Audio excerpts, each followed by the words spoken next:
Hai guys, kembali lagi bersama gua di Alur Cerita Bar Film. By the way, apa kabar kalian semuanya? Semoga baik-baik saja ya. Di video kali ini kita akan membahas sebuah film yang berjudul Death Note yang sudah dirilis 2017. Tanpa berlama-lama kita langsung saja ke dalam alur ceritanya.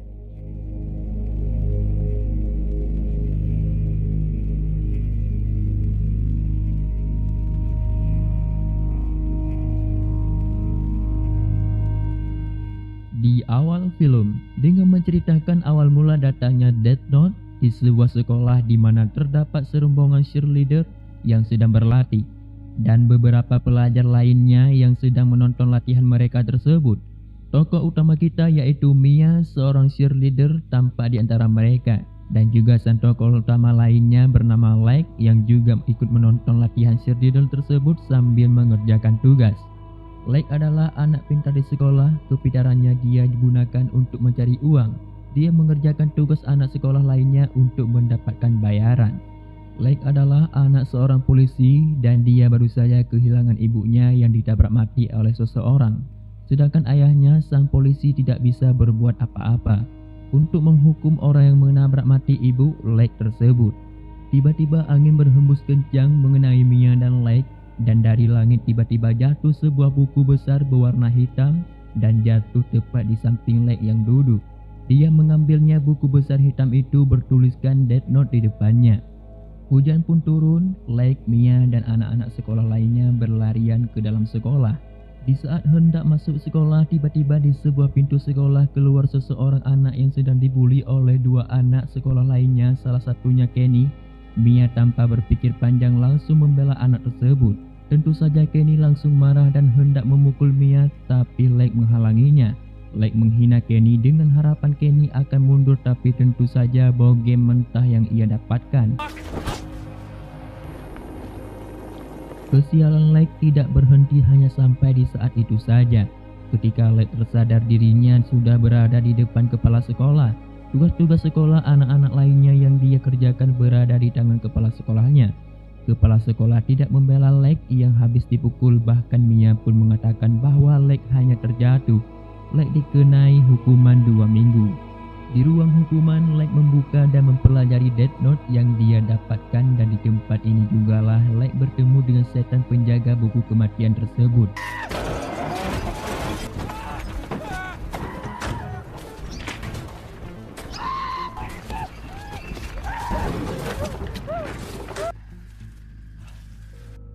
Shall we begin?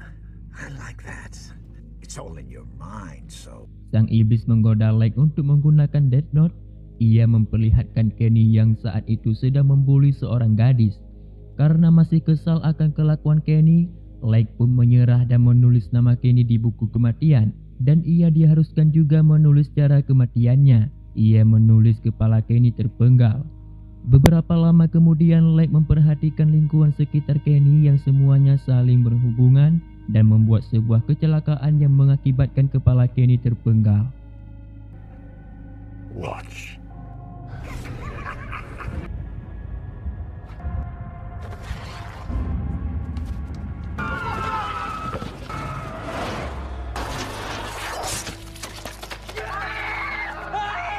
Light tersadar bahwa ia membunuh Kenny karena menulis namanya di Death Note. Sang iblis berkata apabila ia tidak menginginkan buku tersebut, dia bisa saja menaruh buku tersebut di suatu tempat selama 7 hari.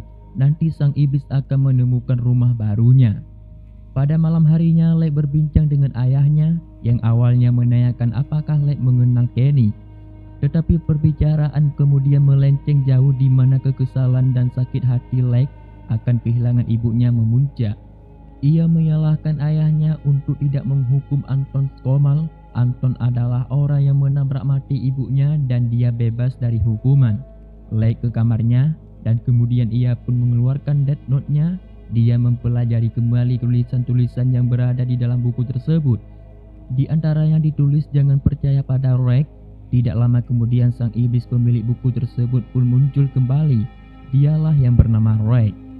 Roek dan Light pun berbincang untuk mengetahui sejarah buku kematian tersebut. Buku kematian tersebut berpindah tangan ke Lake karena penjaga buku sebelumnya telah meninggal dan Lake sedang mencari penjaga buku yang baru. Dan apabila Lake tidak menginginkan buku tersebut, Lake harus menyerahkannya kepada orang lain atau berpisah dengan buku tersebut selama 7 hari berturut-turut. Dan Lake akan mencari penjaga buku yang baru. Lake yang saat itu sedang merasa dendam pada Anton, pembunuh ibunya, segera mengambil kertas potongan berita yang ia kumpulkan dan menatap wajah Anton yang berada di kertas koran tersebut. Ia pun segera menulis nama Anton Skomal di Death Note. Tak berlangsung lama kejadian berantai yang dialami Kenny terjadi pada Anton. Anton yang sedang makan malam di sebuah restoran meninggal dengan pisau stick terancap di lehernya.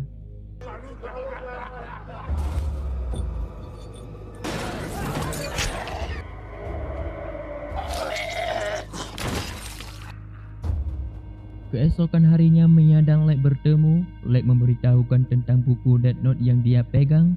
Bahkan Lake ingin mempertemukan Mia dan Lake, tetapi hanya penjaga Death Note lah yang hanya bisa melihat Lake. Entah mengapa tetapi Lake ingin membuat percaya Mia bahwa dirinya lah yang menyebabkan Kenny mengalami kecelakaan yang membuat kepalanya terpisah dengan badannya, untuk membuktikan bahwa Lake adalah penjaga buku kematian. Lake dan Mia menonton siaran kejahatan secara live di sebuah berita live kejahatan terjadi sebuah drama penyandaraan oleh James Broad. Segera Lake menuliskan nama James Broad di bukunya. Dan beberapa saat kemudian James Broad pun meninggal dengan cara yang sama sesuai dengan tulisan Lake yang ada di bukunya. Mia pun akhirnya percaya dengan kekuatan Lake dan bukunya. Dari sinilah akhirnya Mia dan Lake bekerja sama untuk merubah dunia. Mereka bertingkah sebagai Tuhan yang mempunyai kekuasaan untuk menghukum mati orang-orang di seluruh dunia yang dinilai jahat oleh mereka. Mempunyai kekuatan seperti Tuhan inilah yang membuat Mia dan Lake seperti buta. Mereka menamakan dirinya Kira, yang berarti cahaya dalam bahasa Rusia, dan Chelty, dan juga berarti pembunuh dalam bahasa Jepang. Mereka pun melaksanakan ambisinya membuat Tuhan baru bernama Kira, yang membunuhi orang-orang jahat di seluruh benua. Dan sebelum mereka mati, mereka menuliskan nama Kira dalam tulisan Jepang. Hasil karya Kira pun mendunia. Dia menjadi sosok menakutkan bagi para penjahat dan juga sebagai sosok yang diidam-idamkan bagi kaum yang lemah. Banyak para penjahat di dunia menyerahkan diri sebelum mereka dibunuh oleh Kira. Tanpa diketahui oleh Kira, sekumpulan polisi pintar dari Jepang sedang mengincar mereka. Pemimpin mereka menggunakan tudung dan masker. Dia dikenal dengan julukan L. Dia memasukkan nama-nama palsu yang diinginkan di database kejahatan dan dikira membunuhnya. Sebuah jebakan yang membuat Kira mulai diketahui oleh keberadaannya. Ayah Lake yang bekerja sebagai polisi ternyata juga sedang menyelidiki Kira, dan dia dihubungi oleh para polisi Jepang yang juga mengincar Kira. Perwakilan dari polisi Jepang tersebut bernama Watari. Watari mengatakan bahwa atasannya L hendak bertemu dengannya. L adalah seorang detektif yang menjadi legenda karena kepintarannya. L mengatakan bahwa Kira bukanlah orang Jepang tetapi orang yang bekerja di Seattle, tempat Mia dan Lake berada. Tampaknya L memang sudah mulai berhasil mengetahui keberadaan Kira. L yang akhirnya menemui ayah Lake memberitahukan bahwa James Broad adalah korban pertama Kira, dan proses penyandaraan yang dilakukan oleh Broad hanya disiarkan oleh stasiun yang berada di Seattle, dan data-data kejahatan yang diakses oleh Kira adalah database kepolisian Seattle. Oleh karena itu, L kesimpulan bahwa Kira memang berada di Seattle. Dugaan pertama mereka adalah Kira adalah polisi yang bekerja di kepolisian Seattle. L menentang Kira di sebuah konferensi. Dia mengatakan bahwa Kira bertanggung jawab atas kematian 400 orang di seluruh dunia dan dia akan menangkapnya. Lake dan Mia merasa geram akan hal ini. Mereka tidak bisa berbuat apa-apa karena memang Kira membutuhkan nama dan wajah, sedangkan identitas L memang rahasia. Wajahnya pun ditutupi oleh masker. Malamnya Lake menggoreng informasi tentang L pada ayahnya. Hanya bisa berkata namanya hanya L dan orang kepercayaannya adalah bernama Watari. Lake kaget bahwa Kira oleh sebagian orang adalah dianggap sama seperti penjahat juga dan akan dihukum sebagai penjahat. Keesokan harinya, ayahnya Lake mengetahui bahwa anaknya dibuntuti oleh polisi bawahannya L. L mengatakan bahwa Lake juga pernah memiliki akses ke database kepolisian. Tadinya ia mencurigai ayah Lake, ternyata dia bukanlah Kira. Kini L sedang mencurigai Lake bahwa Kira adalah Lake. Kini Lake tahu bahwa dirinya sudah dicurigai sebagai Kira. Lake mengajak Mia membicarakan hal ini. Lake dan Mia menyetujui ide bahwa membunuh para polisi yang mencurigainya dan mengikutinya adalah solusi yang paling tepat. Tetapi Lake tidak mau melakukannya, dia tidak mau membunuh orang yang tidak berdosa. Perbedaan pendapat inilah yang membuat Lake dan Mia menjadi menjauh. Haus akan kekuasaan, Mia menjadi orang yang berbeda. Tanpa diketahui oleh Lake, Mia mengambil alih kekuasaan. Dia membunuh para agen polisi dan FBI yang menyelidiki Kira. Kira yang tadinya hanya membunuh orang-orang jahat kini menjadi brutal. Dia membunuh siapa saja yang bertentangan dengan dirinya. 12 agen polisi meninggal dunia. Kira diduga sebagai dalang utama pembunuhan para polisi ini. Lake kaget. Dia tidak mengetahui siapa dalang pembunuhan ini. Lake mengira bahwa dirinya lah yang masih menguasai buku kematian dan Lake. Lake memanggil Lake dan meminta penjelasan, tetapi Lake enggan menjelaskan. Dia hanya mengingatkan kepada Lake bahwa seharusnya dari dulu Lake membiarkan buku itu pergi atau memberinya ke orang lain. Lake mengancam Lake untuk menulis namanya di buku kematian. Lake tertawa mendengar tantangan itu. Dia berkata silakan saja kalau bisa, tetapi orang hanya bisa menuliskan 2 huruf dari 4 huruf namanya. Tiba-tiba di TV ada press konferensi lainnya. Kali ini ayah Lake menantang Kira. Dia marah Kira adalah membunuhi para polisi. Mia langsung mengambil buku kematian dan hendak menulis nama ayahnya Lake. Tetapi Lake tentu saja mencegahnya. Lake dan Mia bertengkar hebat setelahnya. Dari tantangan ini jelaslah sudah L menutup kesimpulan bahwa Lake adalah Kira. Karena ayah Lake masih dalam keadaan hidup lebih lama dibanding polisi lainnya. Setelah tantangan tersebut yang dia beberkan beberapa jam yang lalu, L pun mengunjungi Lake untuk berbincang-bincang. Perbincangan yang awalnya berjalan slow akhirnya memanas. L membuka maskernya dan memperlihatkan wajahnya kepada Lake. L sudah mengetahui bahwa Kira adalah Lake, dan Lake hanya memberikan penjelasan bahwa kekuasaan ini bisa jauh lebih menyeramkan apabila dikuasai orang yang lebih jahat daripadanya. Lake yang dulu hanya membunuh orang-orang jahat dan hendak membuat dunia lebih baik, kini hatinya pun sudah ternodai dengan kejahatannya. Lake ingin memberhentikan pencarian Kira. Lake segera mencari siapa nama L karena dia sudah mengetahui wajahnya.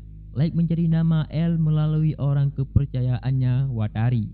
Watari akan memberitahukan identitas L dengan menelpon ke Lake seluruh infonya. Tetapi Lake tidak akan membunuh Watari dengan cara membakar atau merobek halaman yang dia tulis namanya. Tapi Lake mengingatkan hanya satu nama yang bisa ia selamatkan dari Death Note.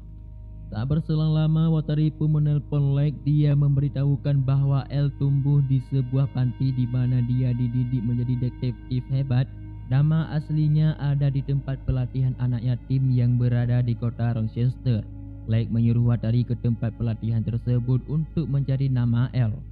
Keesokan harinya L menyadari Watari telah menghilang. Ia langsung menyerbu rumah Lake dan memaksa Lake menyerahkan Watari. Ayah Lake yang tak terima anaknya diancam oleh L membela Lake. Dia tetap membelanya walau L telah memberitahu bahwa Kira adalah Lake.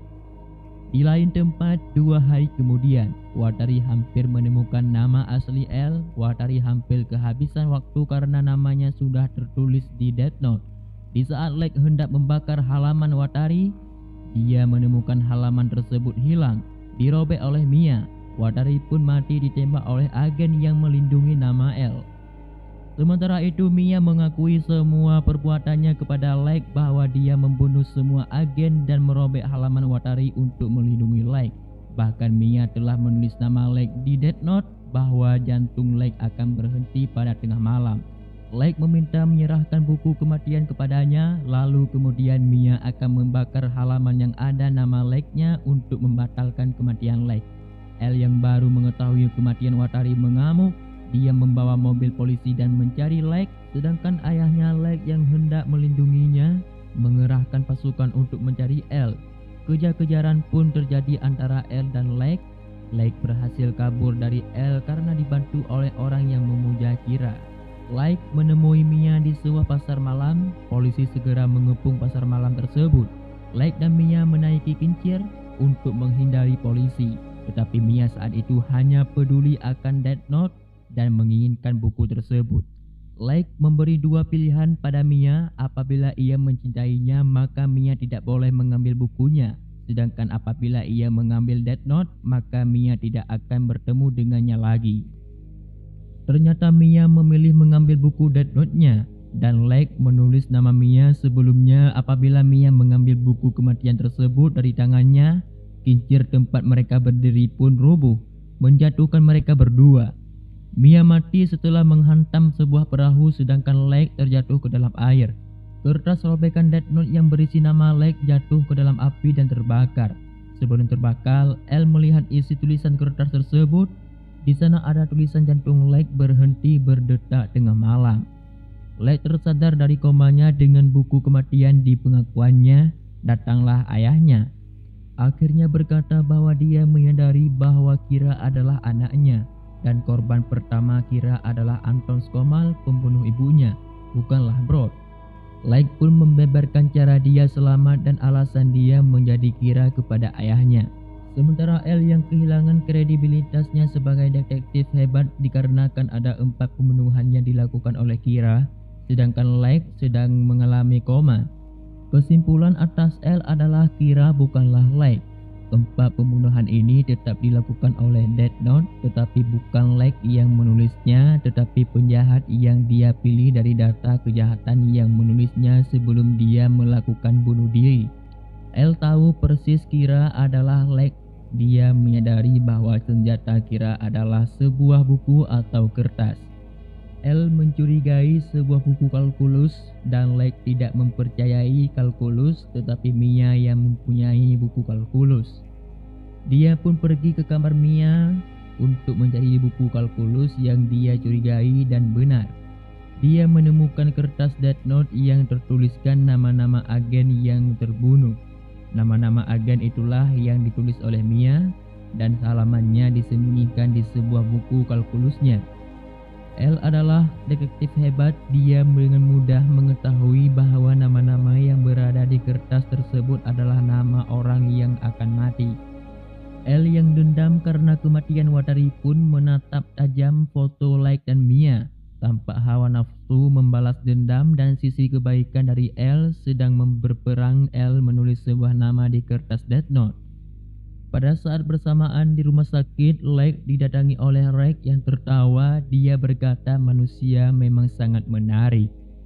Film pun selesai. Oke guys, begitulah alur cerita dari film Death Note. Kalau ada kesalahan saya minta maaf. Semoga kalian dalam keadaan sehat selalu, tetap semangat dan merdeka. Wassalamualaikum warahmatullahi wabarakatuh.